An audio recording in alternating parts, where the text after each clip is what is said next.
तो आज हम पढ़ने वाले हैं केवट प्रसंग जो कि लिया गया है तुलसीदास के रामचरितमानस में से, जो कि राम जी की कहानी को बहुत अच्छे से दर्शाया गया है। और ये जो रामचरितमानस है ना, भारत के हर घर में पाई जाती है। छोटी सी किताब होती है रामचरितमानस, पतली सी, और उसको लोग पढ़ने के बजाय उसकी पूजा किया करते हैं। तो अगर मैं रहता बनाने के लिए, लिस्ट बनाने के लिए, ये सिलेबस बनाने के लिए, तो मैं पूरे 12 क्लास में रामचरितमानस को ही दे देता था कि तुम लोग सेमेस्टर 4 में रामचरितमानस, सेमेस्टर 3 में रामचरितमानस का आधा पार्ट पढ़ो और सेमेस्टर 4 में आधा पार्ट। तो जैसे कि ये पूरी गबन कहानी पढ़ाई गई थी, वैसे ही मैंने रामचरितमानस, इतना अच्छा राम जी के बारे में कहानी है जिसे बहुत ही अच्छे से तुलसीदास ने लिखा है, मैं उसे ही दे देता।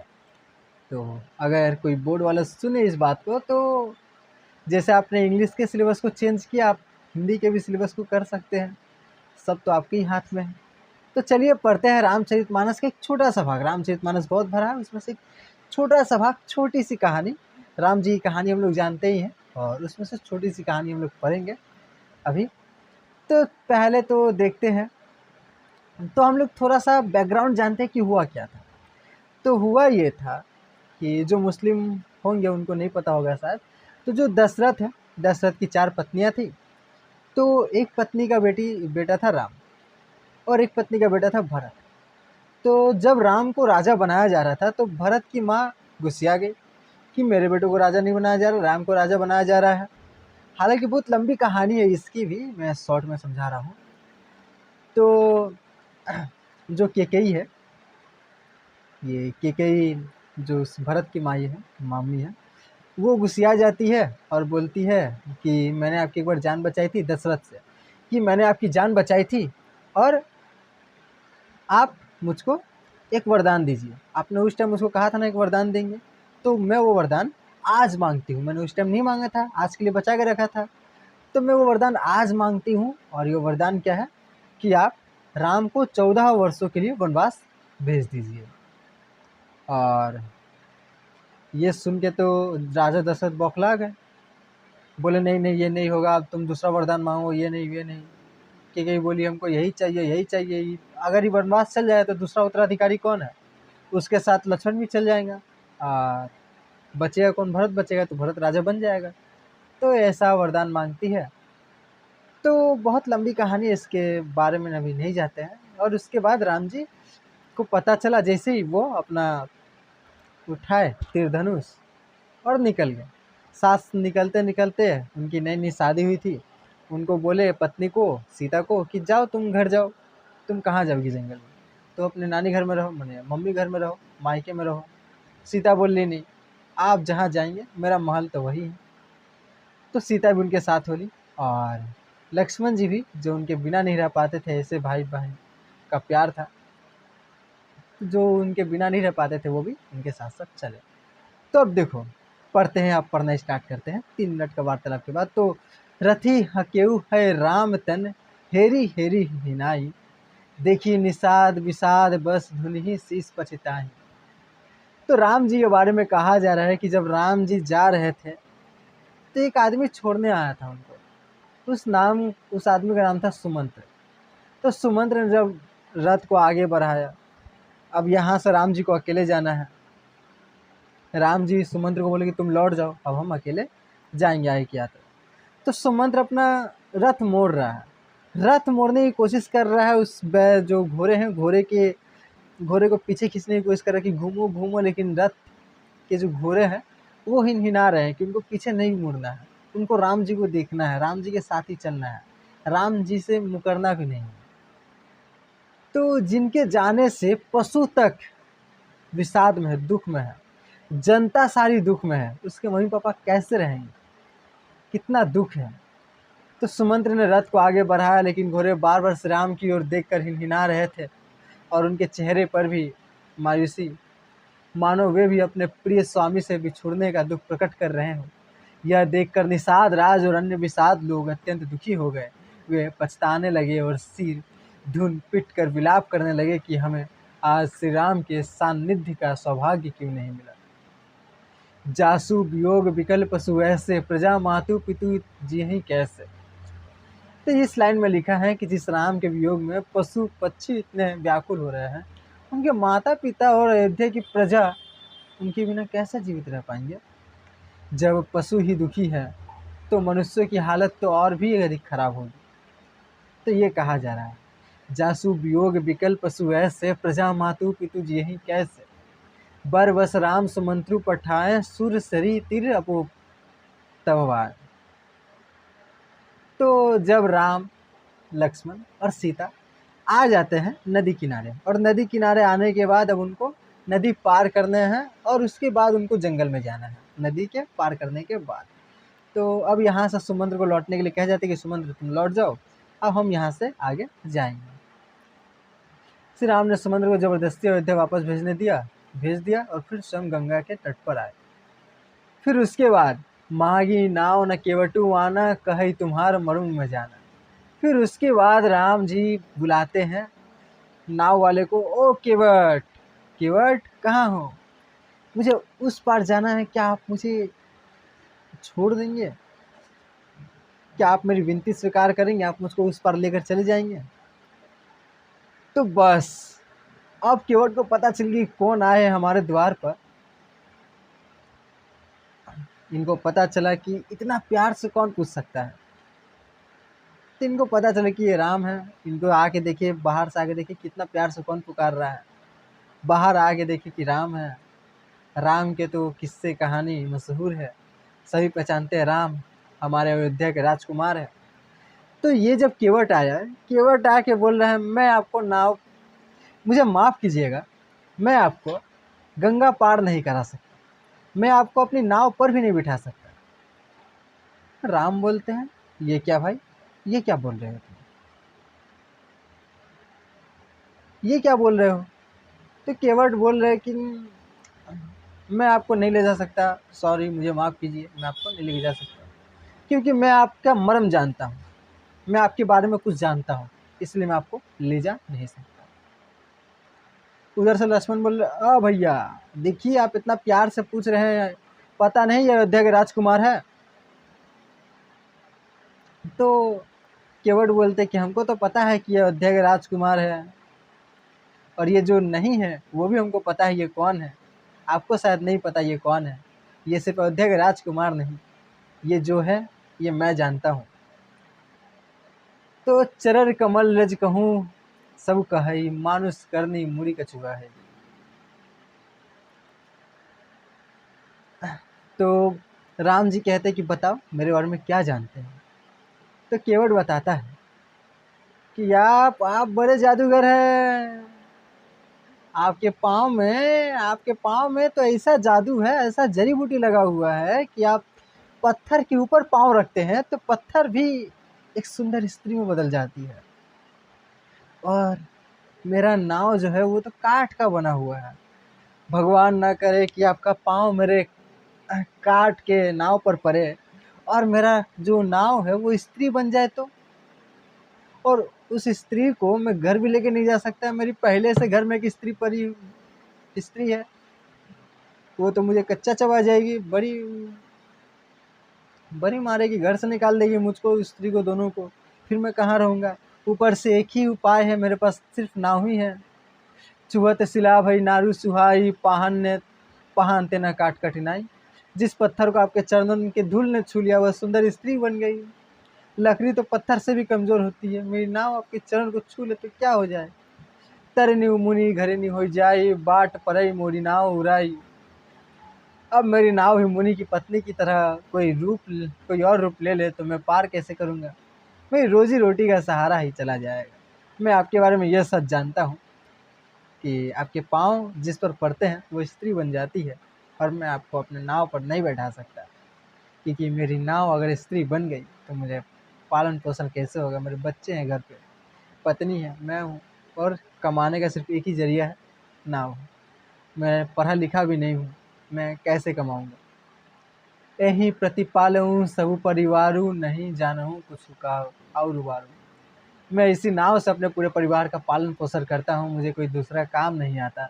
अगर नाव नहीं रही तो हम सब भूखे मर जाएंगे। जो प्रभु पार अवसी का चाहूँ, मोहि पद पदुम पखारन कहूँ। अगर आपको जाना है तो, लेकिन तो उसके बाद राम जी कहते हैं कि देखो शाम होने वाली, हम लोग को आज ही जंगल में जाना है, नदी उस पार करना है, ज़रूरी है, कुछ देख लो क्या करना है। हाँ, लक्ष्मण जी बोल रहे अरे राम भैया आप इतना आराम से क्यों बात कर रहे हैं, आप हटिए साइड में, हम बात करते हैं इनसे, हटिए। तीर धनुष निकाल लेते हैं, पार लेके चलो नहीं तो अभी तीर धनुष मार देंगे हम। अरे राम बोलता अरे क्या बात बात पे तीर धनुष निकाल लेते हो, रखो शांत रहो। अब राम जी तो समझते हैं केवट क्या बोलना चाह रहा है, क्या कहेगा, राम जी को तो सब पता है, ठीक है। लेकिन लक्ष्मण जी बात बात पे तीर निकाल ले रहे, मार इसको, इसको अभी मारेंगे, अभी नहीं पार कराएगा, पार कहीं से नहीं कराएगा।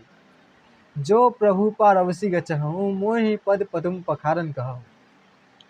तो बाद में बोलते हैं कि देखिए मेरी एक शर्त है, अगर आप उस शर्त को मानेंगे तभी मैं आपको गंगा पार करा दूंगा, करा सकता है। तो केवट कहता है कि मेरी एक शर्त है।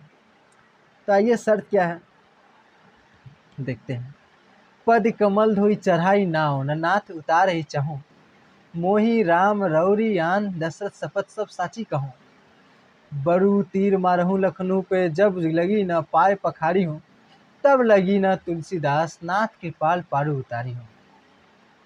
तो ये शर्त रखते हैं कि मैं आपको अपने नाव पर तभी जाने दूंगा जब मैं आपके चरणों को धोकर और उस पानी को पी न लूँ, और अगर मैं आपकी चरणों के धूल को पी लूँगा, अगर मुझे कुछ नहीं हुआ, मैं अगर स्त्री नहीं बना, तब मैं समझ जाऊँगा कि आपके पाँव का जो जादू है वो उतर गया है। मैं आपके पाँव का जादू उतारूँगा पहले, और उसके बाद ही आपको नाव पर चढ़ाऊँगा। ओ लाखन, क्या नाम है इनका, लक्ष्मण भैया। अब लक्ष्मण तो बोलना थोड़ा मुश्किल है, तो लाखन भैया, ओ लाखन भैया।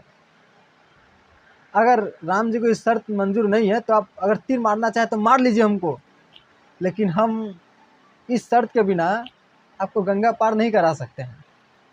तो लक्ष्मण बोले अरे भैया साइड हटिए ना, बोल दिया है मारने के लिए, हटिए मार देते हैं। तो राम जी बोले अरे रुको, ये क्या बात बात पे। तो राम जी बोलते हैं ठीक है आराम से। सुनी केवट के बेन प्रेम लपेटे अटपेटे, बिहसे करुणायन चितई जानकी लखन तन। तो राम जी उसके चेहरे को देखकर मुस्कुराते हैं कि क्या क्या बात कह रहा है। राम जी तो राम जी मुस्कुरा रहे हैं, कुछ कह नहीं रहे हैं, ठीक। तो इसके बाद कहते हैं कृपाल सिंधु बोले मुस्काई, हंस कर कहते हैं सोई करू जेहि तब नाव न जाई। श्री राम जो करुणा के सागर है मुस्कुरा कर केवट से बोले तुम वही करो जिससे तुम्हारी नाव सुरक्षित रहे। तो अर्थात अगर तुम्हारे मेरे चरण धोने से नाव को सुरक्षित रहने का विश्वास है तो वैसा ही करो। बेगू आनु जल पाए पखारू, होत विलम्बो उतारे ही पारू। लेकिन जल्दी से पानी लेके आओ, कटौती लेके आओ, थोड़ा हमें विलम्ब हो रहा है, हमें जल्दी जाना है, हमें जो करना है करो, लेकिन थोड़ा जल्दी करो। जासु नाम सुमिरत एक बारा, उतरहि नर भव सिंधु पारा। अब इसके मन में चल रहा है, केवट के मन में, कि जिसके नाम मात्र ले लेने से संसार मुक्त हो जाता है, सोई कृपालु केवट ही निहोरा, जेहू जगू की तिहु पगु पगु ते थोरा। जिनके 3 पग से माने 1 कदम 2 कदम 3 कदम में पूरा दुनिया में नाप लेते हैं, वो मेरे पास आए हैं ये नदी पार करने के लिए। भगवान मेरे पास आए हैं नदी पार करने के लिए, ये कैसे हो सकता है। ये बस हमें नदी पार करना नहीं, ये तो हमारा उद्धार करने आए हैं, केवट जाति का उद्धार करने आए हैं, मनुष्य जाति का उद्धार करने आए हैं, और गंगा का उद्धार करने आए हैं कि इनके चरण का जो चरण धुलेंगे, गंगा के जल से धुलेंगे, तो गंगा जो जल है वो क्या होगी, खुश हो जाएगी। ये बात सुन के गंगा मैया भी खुश हो जाती है, ठीक। आज केवट से गंगा पार कराने की विनती कर रहे हैं। पदनख निरखी देवसरी हरसी, सुनी प्रभु वचन मोहमति करसी। गंगा नदी पहले सोच में पड़ गई कि स्वयं भगवान क्यों गंगा पार करने के लिए प्रार्थना कर रहे हैं, लेकिन जब उन्होंने श्री राम के चरणों के नखों को देखा तो वे प्रसन्न हो गई और समझ गई कि यह उनकी लीला है। वो बस गंगा मैया को पवित्र करने आए हैं अपने चरण के धूल से। केवट राम रजाइसु पावा, पानी कठवता भरी लेर आवा। श्री राम की आज्ञा पाकर केवट बहुत खुश हुआ और एक कठौते में जल भरकर ले आया ताकि वह प्रभु के चरण धो सके। ठीक है। अति आनंद उमगी अनुरागा, चरण सरोज पखारन लागा। और देख सकते हैं आप, रो रहा है केवट, और ये जो आंसू है इसके चेहरे पर, ये रोने के नहीं है, दुख के नहीं है, बल्कि खुशी के आंसू है। उसके चरणों को धो रहा है, साथ साथ अपने पूरे परिवार को भी बुला के लेके आ गया है कि तुम लोग बैठो, आज मैं तुम लोगों को अमृत पिलाऊंगा। अमृत पिए हो? अपने घर वालों को, अपने गांव वालों को भी लेके आ जाते हैं कि अमृत पिए हो, आ जाओ, अमृत पिलाऊंगा मैं तुम सबको। सभी आ जाते हैं। उनके बाद जो है केवट राम जी का पाँव धोना शुरू करता है।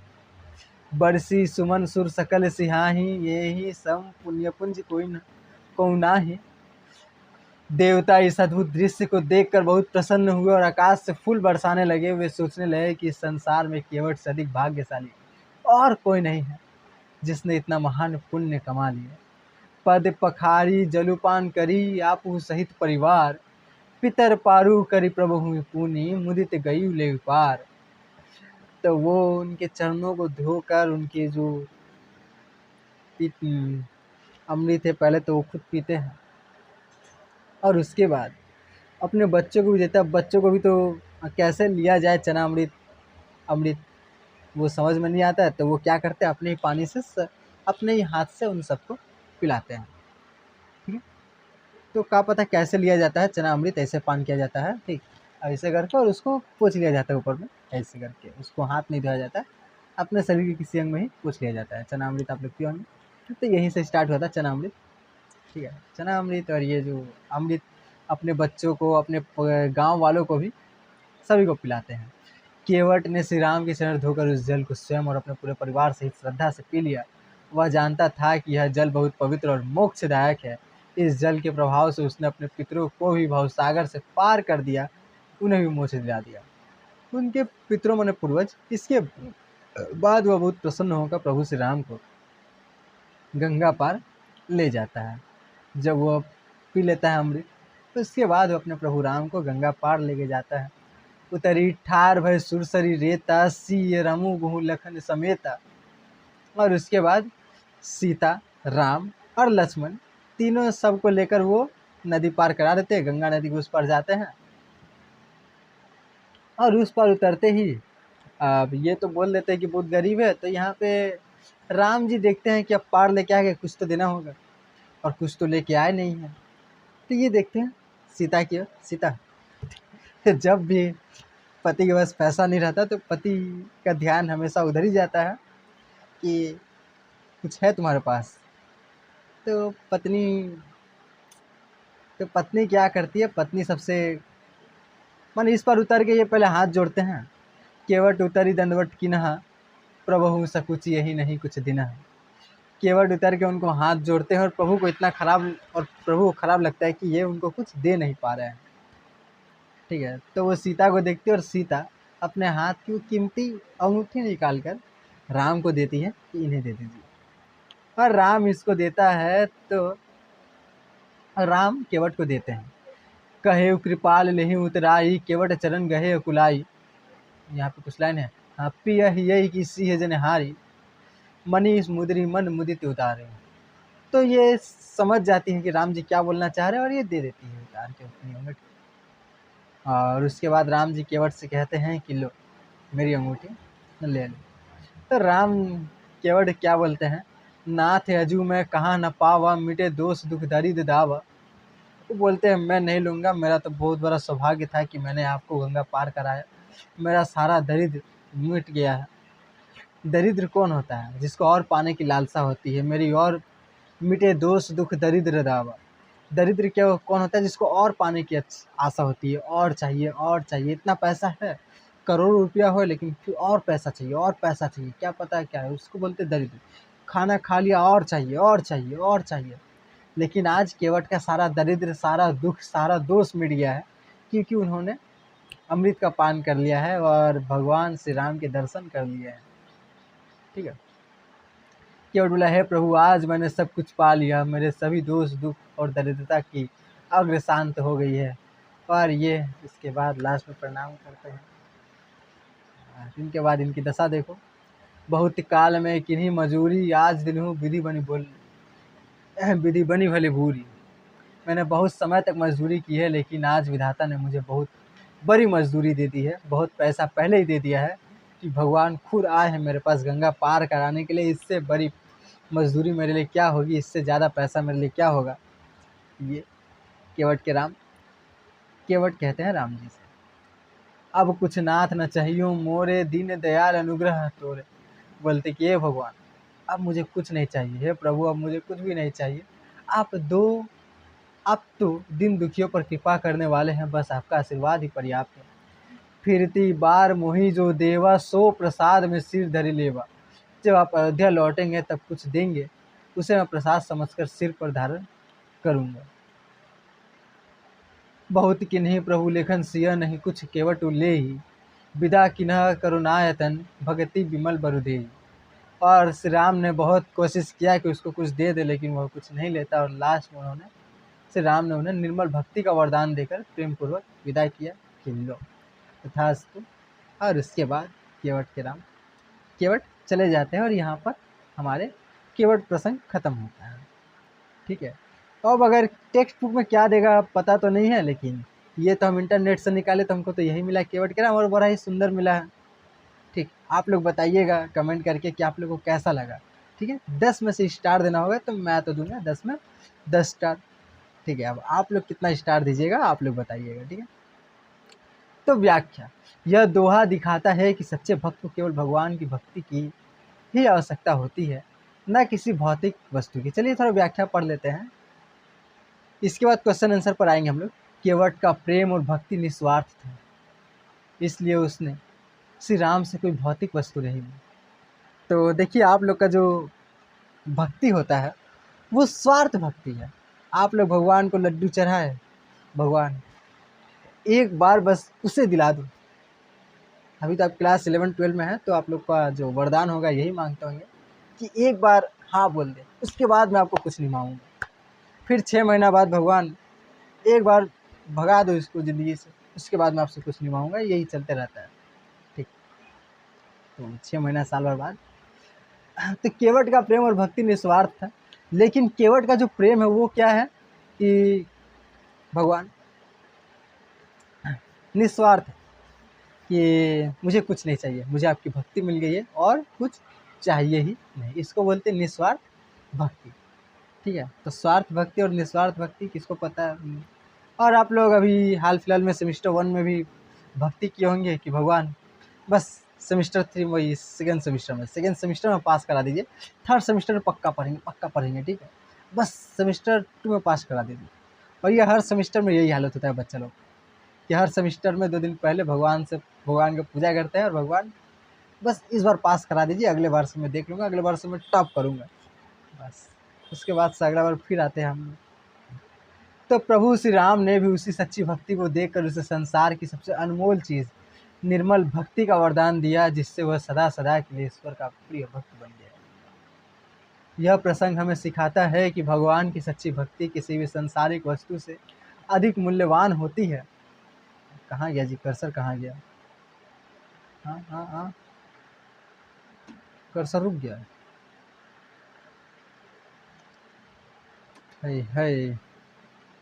कर्सर रुक जाए तो बड़ा दिक्कत है ये वीडियो। हाँ चलो चलने लगे कर्सर, ठीक है।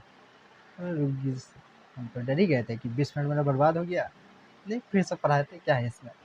या ये तो सांसारिक वस्तु से अधिक मूल्यवान होती है, और जो भी निष्काम प्रेम से प्रभु की सेवा करता है उसे भगवान स्वयं आशीर्वाद देते हैं।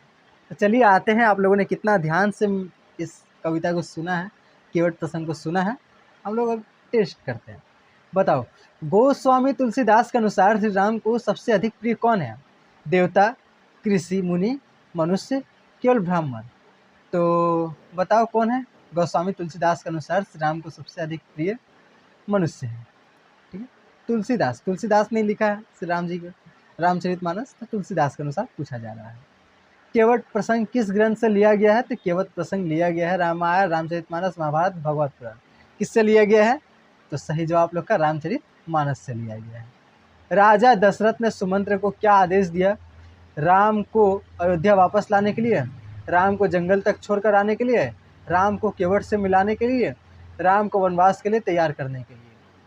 तो राजा दशरथ ने सुमंत्र को आदेश दिया था कि देखो ना, राम को लेके जाओ और बस जंगल से घुमा के वापस लेके आ जाना। राम को अयोध्या वापस लाने के लिए उसको कहा था सुमंत्र को कि जाओ, छोड़ने के बहाने रास्ता मना लेना किसी भी तरह से और उसको वापस लेके आ जाना, राम को अयोध्या वापस लाने के लिए। क्या पता इसमें थोड़ा सा दिक्कत है, राम को जंगल तक छोड़ के आने के लिए ही आज्ञा मिला होगा। बी ऑप्शन ज़्यादा सही है। ठीक है, हालांकि भक्तों की नज़र से देखें तो ऑप्शन ए होगा, अगर कविता के नज़र से देखें तो ऑप्शन बी होगा। इसके ऊपर डाउट रहेगा थोड़ा सा। ठीक है, तो 4 नंबर, केवट ने श्री राम की चरण धूलि लेने की इच्छा क्यों जताई? आप लोग ये जो डाउट है ना, ये आप लोग अपने स्कूल के टीचर से पूछ सकते हो, वो ज़्यादा पढ़े लिखे हैं तो उनको ज़्यादा अच्छे से पता होगा। आप लोग अपने स्कूल के टीचर से पूछ लीजिएगा जब स्कूल खुलेगा तब। केवट ने श्री राम की चरण धूलि लेने से क्यों जताई? वह श्री राम का बड़ा भक्त था, वह श्री राम की शक्ति की परीक्षा लेना चाहता था, उसे डर था कि नाव स्त्री बन जाएगी, वह कोई वरदान चाहता था। तो केवट ने श्री राम की चरण धूलि लेने की इच्छा क्यों जताई? क्योंकि वह श्री राम का बड़ा भक्त था। देखो, वो जो नाटक कर रहा था उसे डर नहीं था कि उसकी नाव स्त्री बन जाएगी, वो तो भक्त था और भक्त बनकर ही क्या करना चाहता था, उनके बस पाँव को धोना चाहता था। ये भक्ति अपना दिखाने का उसका तरीका था भक्त का। ठीक है, तो वो तो भक्त था। ठीक, उसे ये डर नहीं था कि उसकी नाव स्त्री बन जाएगी, वो तो बस बहाना कर रहा था। तो 5 नंबर देखो, केवट ने राम से पार उतारने के बदले में क्या मांगा? सोने की मुद्राएं, चरण धोने की अनुमति, अंगूठी, राजकाज में स्थान। तो केवट ने राम से पार उतराने के बदले में मांगा था, क्या मांगा था पता है आप लोग को? चरण धोने की अनुमति। सीता ने केवट को उत्तराई के रूप में क्या देना चाहा? तो सोने की मुद्राएं, अपनी रत्न जरूर अंगूठी, अपनी माला, एक सुंदर वस्त्र। तो पता है आप लोग को अपनी रत्न जड़ित अंगूठी। केवट ने आखिर में क्या स्वीकार किया? सीता की अंगूठी स्वीकार किया, लक्ष्मण की तलवार स्वीकार किया, निर्मल भक्ति का वरदान या सोने के सिक्के? तो निर्मल भक्ति का वरदान उसने प्राप्त चाहा। श्री राम ने गंगा पार करने के लिए केवट से क्या चाहा? श्री राम ने गंगा पार करने के लिए केवट से क्या कहा? जल्दी नाव लेकर आओ, मैं तुम्हें स्वर्ण मुद्राएं दूंगा, तुम जो कहो मांग लो, वही करो जिससे नाव सुरक्षित रहे। तो ऑप्शन डी, वही करो जिससे तुम्हारी नाव सुरक्षित रहे। श्री राम केवट को किस रूप में विदा करते हैं? धन देकर, भक्ति का वरदान देकर, उसे अपना सेवक बनाकर, उसे यश देकर। तो भक्ति का वरदान देकर। केवट प्रसंग मुख्य रूप से किस भावना को व्यक्त करता है? राजा और प्रजा का संबंध, प्रेम और भक्ति की शक्ति, युद्ध और विजय, राजनीति और कुतर्क। तो प्रेम और भक्ति की शक्ति। ठीक है, अब थोड़ा ऐसा भी क्वेश्चन आता है कि एक बात दिया रहेगा, कथन दिया रहेगा और कथन का एक रीजन दिया रहेगा कि ये बात क्या इसके लिए सही है। तो चलो पढ़ते हैं। केवट ने राम को बिना चरण धोए नाव में नहीं बैठाना दिया। रीजन क्या है? केवट को डर था कि राम के चरण छूते ही नाव स्त्री बन जाएगी। चलो बात तो ठीक ही है। ठीक है, तो इसमें तो दोनों बात सही है, असर्शन भी सही है, रीजन भी ठीक है और आर ए की सही व्याख्या कर भी रहा है, तो लोग बोल सकते हैं ऑप्शन है सही। ठीक है, श्री राम ने जबरदस्ती केवट को कुछ उपहार देने की कोशिश की। केवट ने कहा कि उसने बहुत अच्छी मजदूरी पा ली और अब उसे कुछ नहीं चाहिए। हाँ, तो दोनों सही है, असर्शन भी सही है, रीजन भी सही है। ठीक है ना, तो लेकिन रीजन थोड़ा सा गलत हो सकता है, क्योंकि ये थोड़ा सा मुश्किल है। श्री राम ने जबरदस्ती केवट को कुछ उपहार देने की कोशिश की। श्री राम ने जबरदस्ती केवट को उपहार देने की कोशिश की, क्यों? क्योंकि राम को खराब लग रहा था। क्योंकि राम को खराब लग रहा था कि ये पार करा दिया और उसके बाद ये प्रणाम कर रहे हैं, लेकिन ये रीज़न सही नहीं होता, नहीं है। ठीक है, असर्शन सही है, रीज़न भी सही है, लेकिन रीज़न सही व्याख्या नहीं कर रहा है। ठीक है, ऑप्शन भी हो जाएगा। ए और आर दोनों सही है, लेकिन आर ए की सही व्याख्या नहीं है। इसके बाद केवट ने राम का चरणोदक पूरे परिवार सहित ग्रहण किया। वह मानता था कि इससे इसका इहलोक और परलोक दोनों सुधर जाएंगे। केवट ने राम का चरणोदक पूरे परिवार के सहित ग्रहण किया। हाँ, दोनों सही है, ए और आर दोनों सही है और आर एक ही सही व्याख्या है। ठीक है, यहाँ पर आंसर दिया हुआ है। ठीक है, तो आंसर आप लोग देख लीजिएगा, तो ये सबका ए ही है। इसका बी हो सकता है पर सबका ए ही है। मैंने यहाँ पर कन्फ्यूजन है 2 नंबर का, कि केवट ने राम को बिना चरण धरे नाव में नहीं बैठ, B 2 number 12 number. Shri Ram ने जबरदस्ती केवट को कुछ उपहार देने की कोशिश की, केवट ने कहा कि बहुत मजदूरी पा लिया। हाँ, ये सही हो जाएगा, ये सही हो जाएगा, सॉरी सॉरी सॉरी। तो ये आंसर हालांकि बहुत करीब है दोनों, इसीलिए थोड़ा सा डाउट हो जाता है। अब आंसर क्या है, यही सही है, ए और आर दोनों सही है और आर एक ही सही व्याख्या है।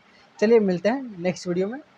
ठीक है, कमेंट करना मत भूलिए कि आपको ये वीडियो कैसे, मैंने ये तुलसीदास का ये जो केवट प्रसंग है वो कैसा लगा। ठीक है, टाटा, बाय बाय।